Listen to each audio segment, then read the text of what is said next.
السلام عليكم ورحمة الله وبركاته. ما تنسوش كالعادة باش نصليو على سيدنا الحبيب صلى الله عليه وسلم، ألف صلاة لا تزيه، أمين يا رب العالمين. اليوم الموضوع متاعنا كما قريتوا العنوان باش نحكيو على كريم كوكي. الحقيقة متاع ربي السؤال في برشا نقاط استفهام، ثم برشا غياب على كريم كوكي. وين هو بالضبط؟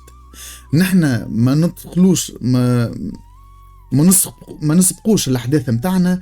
خلينا ساعة نحكيو على كريم كوكي. اكتب تدوينة فيها ياسر جرح للأمانة. خلينا نقراو ونحللوا الكلام متاعه شنو بالضبط كريم كوكي شنو عامل. على كل حال ما نسبقوش الأحداث، خلينا نقراو التدوينة اللي كتبها كريم كوكي. الحقيقة متاع ربي فيها برشا وجايع. أني إنسان ما نحبش برشا المنشورات ونحب نكون ديما إنسان ديريكت، لكن المرة هذه قررت أني نتكلم ونوضح حاجات. أولا، لم أعد أنتمي الإذاعة EFM بعد 11 سنة عطيت فيهم أكثر برشا من اللي خذيت. برنامج الأخير معاهم الراب دخل لهم مئات الملايين، وأنا أعيم أقول حتى التوا يدخل لهم في فلوس من عرقي. ما خذيت منهم حتى مليم، غير إني كنت معاهم شهر. في الآخر الناس هذه مريت منهم كان الغدرة والقلة المعروف، ويحبوا ياكلوا لي في عرقي. العام اللي دخل لهم فيهم هذه الإذاعة في 2014 نفس العام اللي جاتني فيه فرصة نقرأ إنجليزية في دبي، ووقتها قال سيب عليك واقعد معانا. واو. المهم القرار خذيته وتعلمت منه القرار هذا برشا. عرفت الناس باهية، وعرفت الناس حطولي العصا في العجلة وفسخولي برشا حلقات. واو. المهم الحمد لله تعلمت برشا. اللهم نحب نقول اللي جاي أفضل بإذن الله، وما يضيع حتى حق بقدرة الله العلي العظيم، ما يضيع لك حتى حق خويا البه. بربي خليني نقول معناتها كلمة في الشخص معناتها هذايا ما قبل ما ندخلوا ونتعرفوا على كريم كوكي.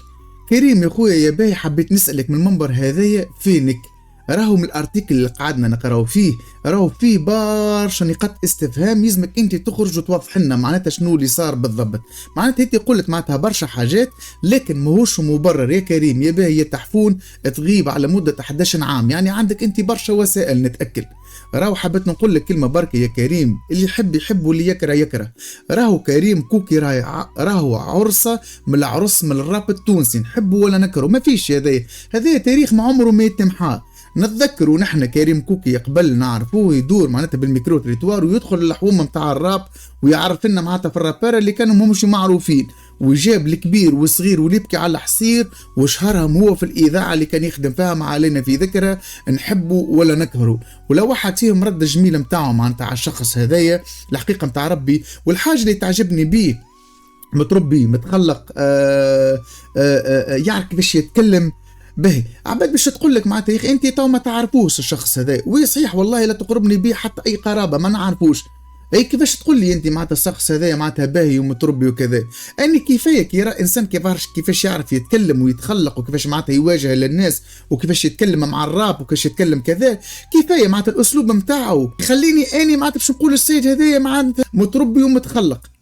ما يزيدنيش حتى حاجه اخرى معناتها، مش لازم باش يزيدني حاجه اخرى معناتها ولا باش يفيدني بحاجه اخرى. كيفايه الانسان كي باش يطلع معناتها في المنبر هذايا ويتكلم معناتها في الاعلام معناتها ولا في السوشيال ميديا، كيفايه باش نقول اني معناتها الانسان هذايا راهو متربي. باش نقول لكم حاجه اخرى يا سيدي، ثم عرس من العرس الراب التونسي قبل نتذكروا معناتها كان دي جي كوستا، وكان معناتها كلاي بي جي، وكان حتى بالتي وقتها كان سيجار مع بعضهم معناتها نتذكروا. ولا عمره معناتها كريم دخل ولا عمل فتنه كيما ذباب الازرق اللي قاعدين نراو فيه تو نحن حاليا للامانه. يعني معناتها الحقيقه نتاع ربي حبيت نقول لك يا كريم يا باهي يا تحفون، رانا توحشناك لا اكثر لا اقل، وما يعني ما يعلم بالغيب كان ربي سبحانه. نحن ما نعرفوش النوايا نتاعو شنو صارت له شنو تعراقيل وكذا. ان شاء الله يخرج ويزيد يوضح لنا اكثر كريم، ونقول لك توحشناك خويا الباهي، وبلاصتك ما زالت موجوده، ورجع لنا معناتها بكونسبت اخر جديد. دونك خلينا نرجعوا ونتكلموا على كريم كوكي. خلينا ساعه نعرفوا كيفاش العلاقه بدات مع كريم كوكي في الراب. كريم كوكي كان ولد صغير في الحومه يلعب، عنده صحابه ولا نقولوا نحن ولاد الحومه متاعه صحابه يعيشوا لبرا في اليوروب. كل ما يجيوا لتونس زياره يجيبوا له كاساتات، وكريم يحطك البيت هذاك ويبدا يدندن عليه ويبدا شيخ عليه، وكل كاسات يسمعها والا كل بيت يسمعه يحس كريم اللي البيت هذاك قاعد يحكي عليه هو. على فكرة كريم كوكي راه ما كانش عنده استوديو ومشي يسجل بيه الأغنية متاعه، ولا ما كانش عنده أورديناتور، ولا ما كانش عنده ميكروفون بروفيسيونيل، ما كانش عنده حتى شيء. كريم كوكي كانت عنده حاجة برك، عنده القلم والكراسة اللي يكتب فيها التكست واللي يكتب فيها معناتها الراب. أبار سا ما عنده حتى شيء. على كل حال ياخذ الكاسات من الكاسات هذاك والميكرو اللي قلت لكم عليه، ويطلع مع اولاد الحومه واصحابه اللي يعملوا في الراب. للامانه ما نستحضرش معناتها الاسامي نتاعه واصحابه، ويبداوا يعملوا على البيت هذاك فري ستايل، يحكيوا معناتها الالم نتاعهم والفرحه نتاعهم، ويبداوا يعملوا فري ستايل بك البيت هذاك. على فكره من هون جاته الفكره راب الشارع. بعد سنين متمرميد وتجارب في الحومه، كريم حس اللي لازم يوصل للراب الشارع مهما كانت التكاليف، مش كان في الشارع برك. جاته فكرة برنامج من تونسنا تي في، قال نحب نوصل للتوانسة تسمع وتعرف ايش يصير في الراب الهيب هوب، وهذا هو شنو اللي صار. من بعد جاته الفرصة الكبيرة كيما هو حب وتمنى في راديو اي اف ام.